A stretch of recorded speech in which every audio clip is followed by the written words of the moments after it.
일단 다 제 통장으로 들어오고 슈퍼챗 같은 거 직접 해보셨어요? 많이 했어요. 아 진짜요? 네. 얼마 정도?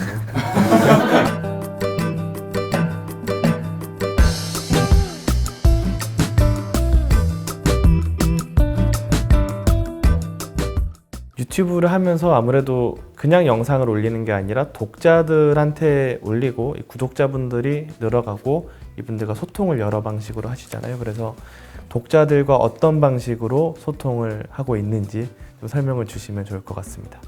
저 채널 김철수는 바라봐 주시는 분들하고의 소통이라고 하면 댓글 달아주시는 분들한테 대댓글을 단다거나 아니면 그냥 유튜브 기능을 통해서 실시간 그 스트리밍을 키고 이렇게 하는 거, 그리고 뭐 주기적으로 요즘은 잠깐 쉬고 있는데 이제 주기적으로 사연 읽기 같은 거.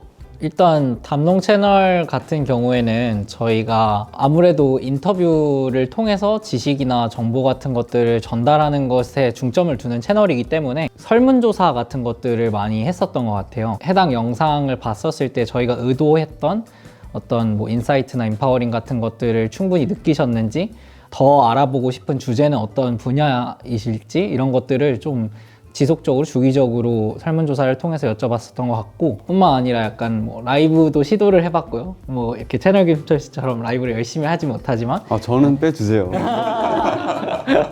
그렇지만 아무튼 그런 방식도 취해보고, 다른 방식으로는 저희가 담롱 살롱이라고 오프라인 커뮤니티 같은 것들을 구성해 보려고 생각을 했었거든요. 물론 이제 코로나 때문에 좌초가 되긴 했지만 그런 방식을 통해서 저희 영상을 보시고 오신 분들이 관련해서 좀 그 주제에 대해서 이야기를 해보거나 더 나아가서는 약간 채널에 대한 그런 이야기들을 나눠볼 수 있는 그런 자리를 마련해 보려고 노력을 했습니다. 그러면 두 분이 이제 채널을 운영하고 기획하시면서 가장 인상 깊었던 이제 구독자의 반응, 구독자의 댓글 그런 게 좀 있을까요?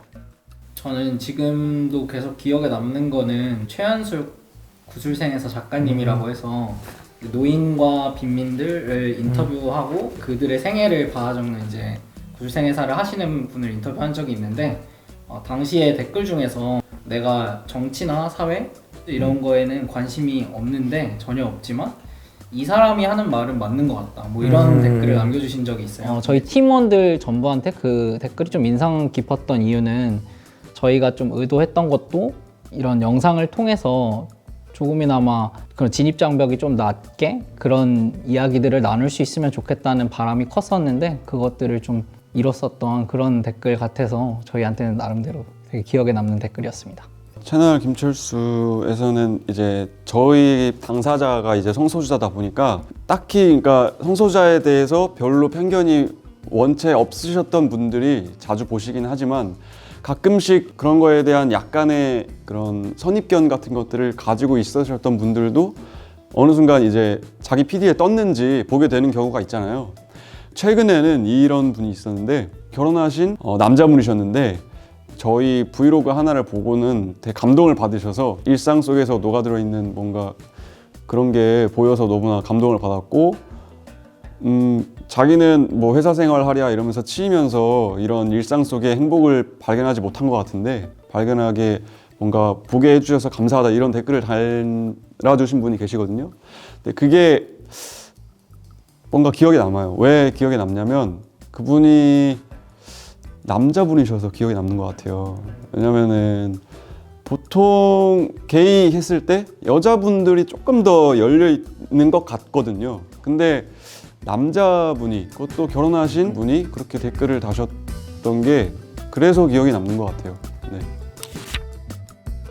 그러면 이제 구독자분들 입장에서 댓글을 써보신 경험은 있으세요? 아니면 뭔가 적극적으로 액션을 해보신 경험? 댓글 써봤고요. 근데 주로 댓글은 주변에 이제 채널을 운영하는 그게 크지 않더라도 그런 친구들 있잖아요. 그런 친구들한테는 다른 SNS처럼 이렇게 매번 댓글을 달아주는 편이고, 그게 아닌 경우에는 이렇게 그냥 올라오는 영상에 댓글을 달기보단 실시간 방송을 할 때, 그럴 때는 댓글이랑 같이 뭐 후원하기도 하고 그런 식으로는 이용하는 것 같아요. 슈퍼챗 같은 거 직접 해보셨어요? 네, 혹시 액수 같은? 많이 했어요. 아 진짜요? 네. 얼마 정도?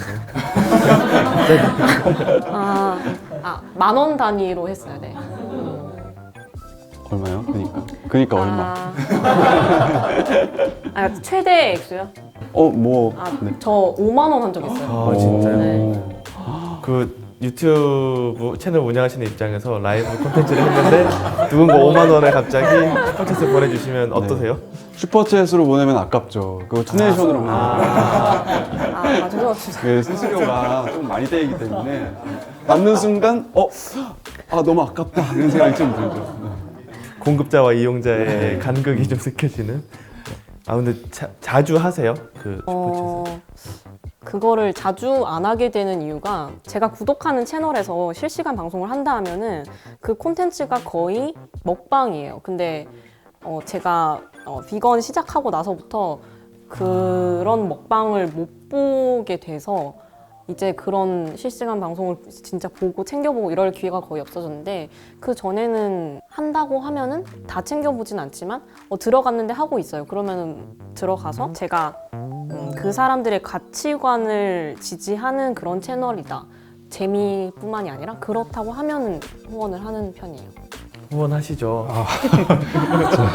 저는 되게 샤이 구독자라서 네, 둘 다 제가 아주 너무 팬입니다. 실시간 방송도 사실은 저는 많이 보진 않는 편이고 댓글을 다는 것도 사실 잘 안 하는 편인데, 저는 댓글을 많이 보는 편이긴 해요. 제가 쓰진 않지만 댓글이 되게 그 영상 시청 경험에 많은 영향을 끼치는 것 같다라는 생각을 하는 게, 아무리 그게 좋은 영상이라고 하더라도 댓글에 되게 막 악플이라든지 좀 싸우고 있다든지 댓글 안에서, 그러다 보면은 댓글을 보다가 기분이 나빠져서 그 영상을 나와버리는 그런 경우도 있더라고요. 뭐 지지하거나 응원하거나 이런 댓글이 있으면 약간 친구들이랑 같이 영상을 보는 것처럼 그냥 저도 그렇게 같이 약간 든든함을 느끼면서 영상을 보는 그런 것도 있는 것 같습니다. 직접 댓글을 쓰진 않아도 영향을 받는 거는 네네. 좀 맞는 거네요. 이제 유튜버분들이 영상을 지금까지 제작을 해 오시면서 뭔가 애로사항, 힘들었던 거, 되게 불편했던 거 이런 게 좀 있으면 말씀해 주시면 좋을 것 같아요. 저희가 아무래도 뭐 장비도 그렇고 뭐 스튜디오 같은 것도 대여하는 것도 그렇고 이런 것들이 다 사실상 비용이 들어가는 부분이잖아요. 학생들이 제작을 직접 했던 거다 보니까 좀 제작을 하고 편집을 해서 이걸 올리기까지 일종의 열정페이처럼 저희가 다 그런 것들을 감당해야 되는 것들이 조금 어려웠던 지점인 것 같고, 그래서 뭐 저희가 각종 이제 뭐 투자를 받으려고 한다거나 이런 시도들을 해보기도 했는데, 워낙 이제 저희의 주제들 같은 것들도 되게 이제 뭐 인권 중심적으로 구성이 돼 있다 보니까 그런 부분에 있어서 좀 재정 지원을 받기도 좀 어려운 지점이 있고, 이런 것들이 저희한테는 제일 큰 애로사항이었던 것 같습니다. 약간 비슷한 맥락일 수가 있는데, 저희가 이제 거의 곧 20만 명이 되는 구독자 수를 이제 가지고 있는 채널인데도 불구하고 아직 광고가 한 번도 안 들어왔어요. 그래서 이건 애로사항은 아닌데요. 약간 왜 안 들어올까? 왜 우리가 게이라서 그런가? 그래도 잘할 수 있는데. 그 약간 이런 거 있잖아요. 성소수자니까 사람들이 좀 이제 대중적이지 못하니까 그런 것들에 대해서 생소하고 상품성이 없어 보이나? 이런 생각도 들고 그냥 그러더라고요. 그래서 그게 광고가 들어왔으면 좋겠다, 그런 생각 그런 생각을 해요. 그냥 애로사항. 네. 뒷광고 논란에서 자유로우셨던. 네네네네. 이제 반대로 이용자 입장에서 유튜브를 이용하면서 이 점이 정말 불편했다, 뭔가 불쾌했다일 수도 있을 것 같고요. 그런 게 있으면 말씀 주시면 좋을 것 같아요. 유튜브 그 플랫폼 자체가 그렇게 편리한 건 아닌 것 같아요. 다른 여타 그런 사이트들에 비해서 맨 처음에 딱 들어가면은 그 맞춤 동영상들이 알 수 없는 그 이상한 알고리즘으로 그게 뜨고, 그리고 이제 인기 그 항목이 뜨고 구독 그리고 뭐 설정 이런 식으로 돼 있는 것 같은데, 그것 자체가 별로 편리하지는 않는 것 같고, 당연히 어쩔 수 없는 문제겠지만 광고 같은 것도 시작과 끝 이렇게 있는 게 아니라 되게 중간중간 넣을 수 있게 돼 있잖아요. 어떤 영상들은 정말 너무 잦은 그 텀으로 그게 나와서 그게 불편할 때도 있고 댓글 같은 경우는 그걸 보다가 불편한 건 아니고 불쾌한 적은 많죠. 그리고 제가 알기로 영어 댓글은 무조건 먼저 이렇게 위로 상위에 제시가 되더라고요. 뭐 그 점도 불편했던 것 같고 그렇습니다. 그게 저도 한번 알아본 적이 있었는데 한국의 콘텐츠가 해외에서 많이 읽히는지를 체크하려고 이제 영어 댓글을 한번 위로 올려보는 테스트를 유튜브에서 했었다고 하더라고요. 그러니까 댓글이 인기 순이긴 하지만 뭔가 그 안에서도 계속 유튜브의 무언가 목적을 향한 이런 변화들이 계속 있긴 한 것 같아요. 저 같은 경우에는 이건 약간 이용자랑 그 창작자랑의 그 약간의 경계에 있는 지점인 것 같긴 한데 저는 그 소위 말하는 그 노란 딱지라고 하죠. 그것이 붙는 기준에 대해서 좀 생각을 해보면은 지금 되게 좋아하는 유튜버 중에 그 햄튜브라는 유튜버 분이 계시는데 그분께서 예전에 생리컵 관련된 영상을 찍으셨어요. 근데 그게 사실 불쾌하고 뭔가 혐오스럽고 이런 영상이 전혀 아니었는데도 노란 딱지가 붙어서 수익 창출이 안 되는 그런 영상이 되어버렸거든요. 그래서 그걸 가지고 그 팬들 사이에서도 되게 이렇게 이거에 대해서 설명해주고 유익한 영상이 노란 딱지가 붙는 거 사실 이해할 수 없다 이런 식의 반응이 많았었고 그래서 그거는 만드는 사람의 입장에서도 그렇겠지만 그 사람이 계속 그런 쪽으로 목소리를 내주고 이야기를 해주기를 바라는 이용자 입장에서도 그렇게 창작자가 노란 딱지가 붙어서 말하고자 하는 바를 제대로 전달하지 못하는 그런 상황이 벌어지는 거에 대해서는 불편했던 것 같고 저도 그 콘텐츠가 기억이 나는데 제재 사유가 그거였어요. 과도한 성적 호기심. 네. 그래서 과도한 성적 호기심이 뭘까라고 의문을 제기하고 당시 많은 이제 네티즌 분들이 그 성매매 장소나 이런 거를 올리는 유튜브 영상들은 제재를 안 받는데 왜 정작 생리컵 리뷰가 제재를 받아야 되나 이런 의문이 좀 나왔던 것 같기도 합니다. 그러면 요 얘기가 나온 김에 좀 더 나아가서 이제 유튜버 분들한테 여쭤볼게요. 유튜브를 하시면서 이제 혐오와 차별을 경험해 보신 적이 있는지 있다면 어떤 식으로 대응을 하셨는지 궁금합니다. 저희 채널 같은 경우에 예를 들어서 김승현 활동가님이시라고 이제 청소년 활동가이신데 기후행동 같은 거에도 참여하시고 이제 청소년의 섹슈얼리티나 성 이런 부분에 있어서도 적극적으로 발언을 하시는 분이 계시고 그거를 인터뷰 영상으로서 담아보려고 노력을 했었던 그런 기획이 있었는데 뭐 해당 댓글에서 김승현 활동가를 뭐 성적 대상화하거나 아니면 조롱하거나 이런 댓글들이 있었던 걸로 저는 기억을 하고 있거든요. 그래서 저희 나름대로 채널의 이제 정책 같은 것이 이제 댓글 정책 같은 것들을 가지고 있어서 그런 어떤 혐오나 차별이 들어가는 그런 댓글들 같은 경우에는 즉각적으로 삭제 조치를 취하고 있는데 아무래도 저희가 소수자 당사자분들을 인터뷰하는 채널이다 보니까 그런 일들이 좀 있었던 것 같고 또 생각나는 거는 저희가 뭐 연관 동영상 같은 걸로 그런 혐오 콘텐츠들이 이제 연결되는 이런 경우도 있었던 것 같아요. 그래서 예를 들어서 이제 성소수자 관련 인권 관련한 그런 영상을 올리면 뭐 거기에 이제 동성애 반대 콘텐츠 이런 것들이 엮인다든지 뭐 이런 식으로 그런 것들에서 뭐 좀 마주쳤던 것 같습니다. 저희는 직접적인 혐오 댓글이 달리기도 해요. 근데 또 예상 밖으로 잘 달리지가 않아요. 왜냐면 이게 당사자들이 직접 운영하는 채널이기 때문에 사실 이런 데 와서 악플을 다하는 게 그 악플을 다하려고 하시는 분들한테는 약간 의지가 꺾이는 일일 수 있거든요. 왜냐면 우리가 삭제하면 그만이고 또 분위기 자체가 그렇게 형성돼 있지 않기 때문에. 근데 이제 외부 네이버 기사에 우리가 떴는데 그 댓글창, 커뮤니티, 다른 곳 이런 데에서는 악플이 좀 더 많이 발견한 적이 있어요. 그래서 그런 거 보면 그냥 마음이 안 좋죠. 근데 이게 이제 어렸을 때부터 쭉 그렇게 저조차도 게이라는 걸 깨달았을 때 나 자신을 부정했던 시기가 일정 기간 있었을 만큼 교육이 그렇게 받아와졌던 상태이기 때문에 그게 일상화돼 있거든요. 혐오라는 게.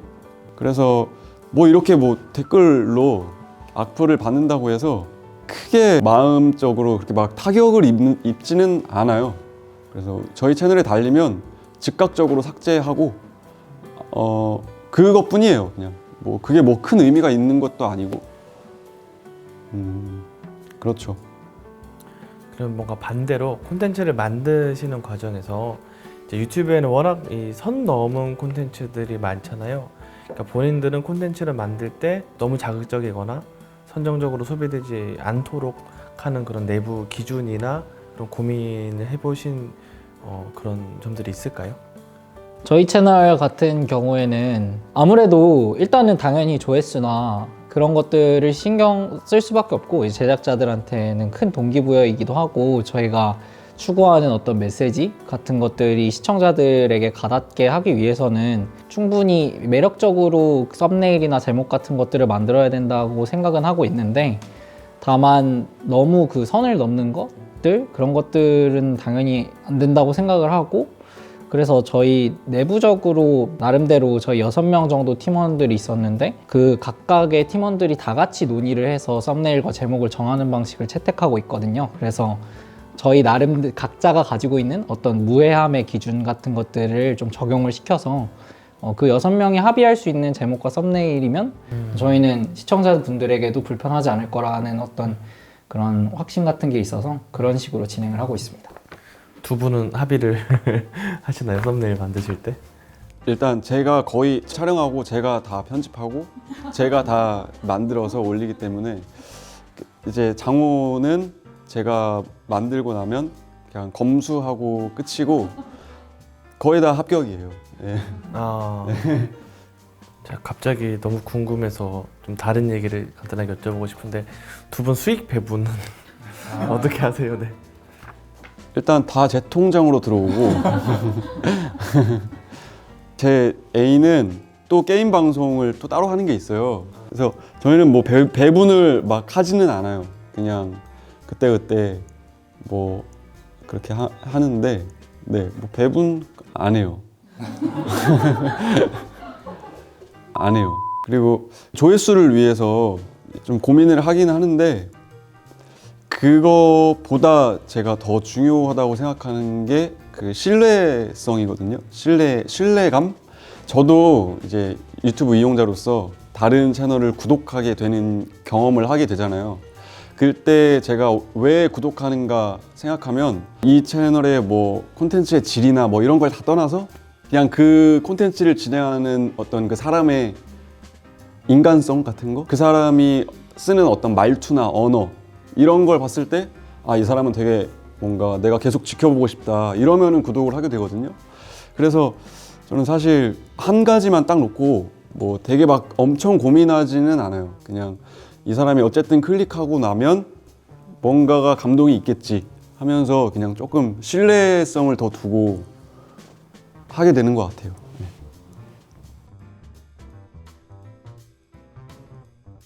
질문이 만약 없으면 저희 채널 홍보를 하고 끝내도 되나요? 혹시 저희 채널 구독자 수 알고 홍보한다고 하시는 건지? 아니